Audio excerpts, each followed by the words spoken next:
You're watching The Legal Breakdown. Glenn, we have some breaking news here in terms of who Donald Trump is staffing the highest levels of the Department of Justice with. Specifically, some folks who represented him as a criminal defendant. What are the implications of this? You know, the implications is Donald Trump seems to be attempting to convert the Department of Justice from the people's law firm to Donald Trump's law firm. I mean, you know, you couldn't make this kind of stuff up if you tried. He took 3 of his longtime criminal defense attorneys and named them to literally some of the highest posts at the Department of Justice. Of course, we already have, Matt Gaetz, what could possibly go wrong, as Attorney General. At least that is who Donald Trump says he intends to appoint. We'll see if that actually comes to fruition.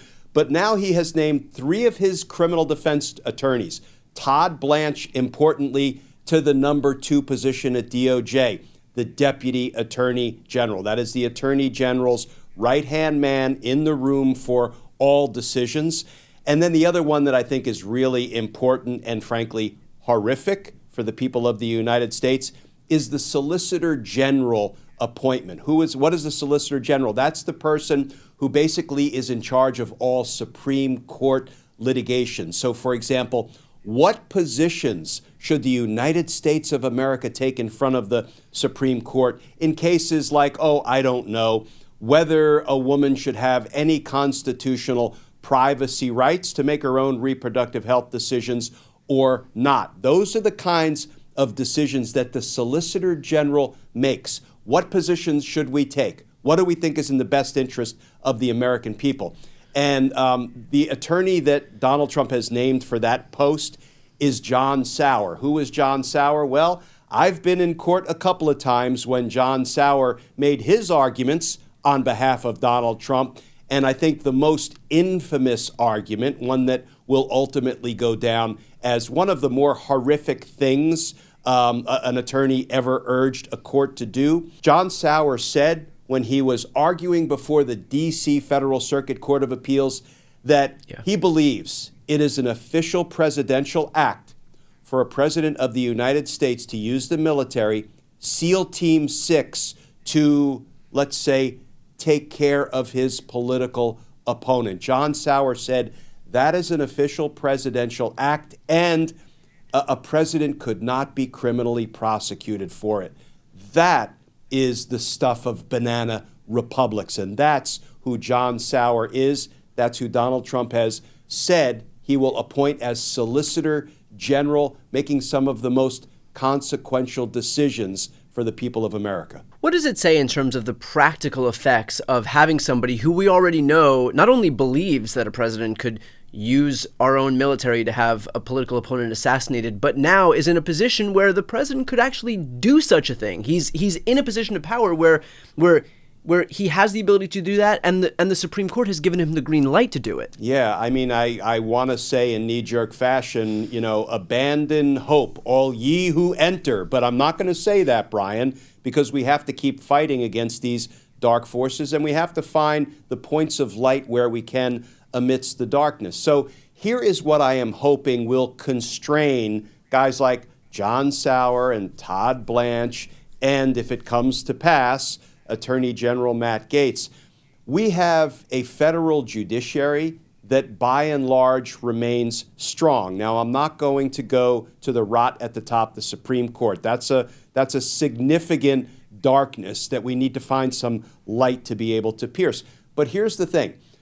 All of the issues that are going to be litigated for the first 2, 3, even 4 years of Donald Trump's next administration will be litigated in the trial courts. And let me tell you, the federal trial court judges remain strong, they remain loyal to the law and the Constitution, and they will be a considerable bulwark against the coming lawlessness in the event that's the way Donald Trump's Department of Justice decides to go, veering in favor of lawlessness. Now, there have been Trump-appointed judges, for example, who have been presiding over January 6th insurrection cases, and they have been ruling against the insurrectionists over and over and over again. Most recently, literally in recent days, Brian, these J6 defendants who attacked the Capitol on Donald Trump's orders have been saying, Judge, I am filing a motion to stop my prosecution right now because Donald Trump has promised me a pardon. So it would be unfair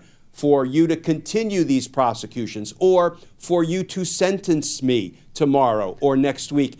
And even the Trump-appointed judges, Brian, are saying, no, we're moving forward. You know, that is a considerable point of light. Donald Trump's administration will try to do all sorts of nefarious, illegal, and unconstitutional things, and I still have confidence in the federal trial court judges who will act as that bulwark.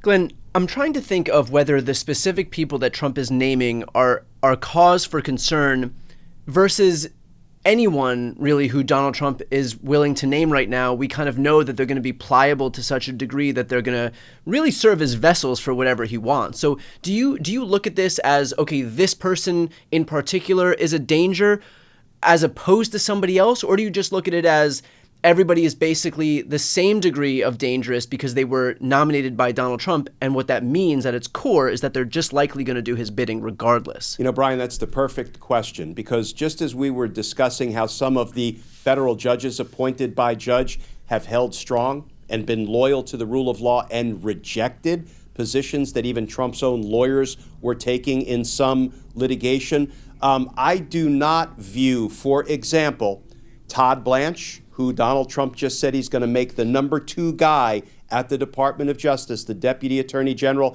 as being, you know, the same as or interchangeable with Matt Gaetz, because, you know, Matt Gaetz has no business practicing law, never mind being Attorney General. He's never spent one day as a prosecutor or inside the Department of Justice. Of course, he's got his own relatively minor criminal history. We've all seen his mugshot.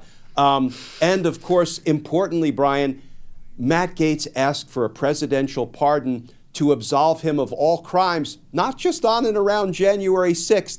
He asked for a more sweeping blanket pardon than Gerald Ford delivered to Richard Nixon. For real, that is the reporting. So, you know, this guy must believe he has lived a life of lawlessness, or he wouldn't have had to have asked for a pardon to cover him for his entire life. This is not the kind of guy who has any business heading up the Department of Justice. Of course, we're also kind of sitting on pins and needles waiting to see if we're going to see the House Ethics Committee report about Matt Gaetz' misconduct that was part and parcel of the criminal investigation into allegations of sex trafficking. So, you know, I see Todd Blanche, who was a fairly respectable lawyer when he was serving as Donald Trump's defense attorney. I would keep up day to day with what was going on in, for example, the criminal prosecution up in New York. Now, Blanche lost that case for his client, Donald Trump. He was convicted of 34 felony counts, but, you know, he was acting sort of respectably for the most part as a lawyer. And importantly, Todd Blanche is a former federal prosecutor from the Southern District of New York. So I would like to think he has that core of law and order that he should have brought with him to his responsibilities as a federal prosecutor previously in New York. So, no, I don't see Todd Blanche as being indistinguishable from Matt Gaetz. And I hope Todd Blanche steps up, steps into the position, and, you know, does the work of the American people, regardless of whether that work, you know, serves to the benefit or the detriment of Donald Trump. That is my hope.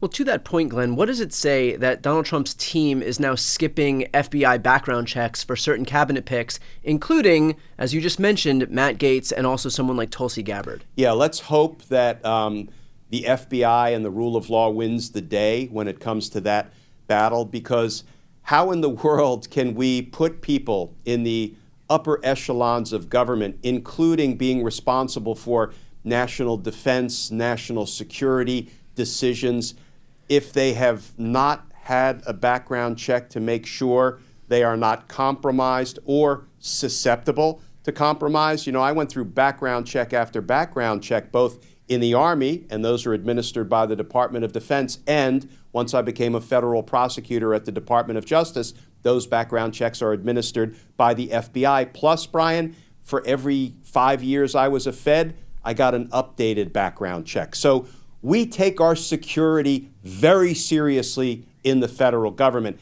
And if Donald Trump is successful in waving off background checks for some of the folks at the highest levels of government, we are simply moving in the direction of becoming Russia, where you have a dear leader, everybody feeds dear leader. He's got that level of, wealthy oligarchs right beneath him, and the rest of the country, that would be you, me, and everybody watching this video right now, are standing on lines for toilet paper in the coming years. Yeah. Well, we will, of course, stay on top of who Donald Trump continues to pick for his cabinet, including who he will staff the DOJ with, which is something that you've been especially focused on thus far. So for those who are watching, if you want to follow along and support our work, the links to both of our channels are right here on the screen. That is the best way to support us, and it's the best way to join us in this fight as we enter this period of uncertainty moving forward. I'm Brian Tyler Cohen. And I'm Glenn Kirshner. You're watching The Legal Breakdown.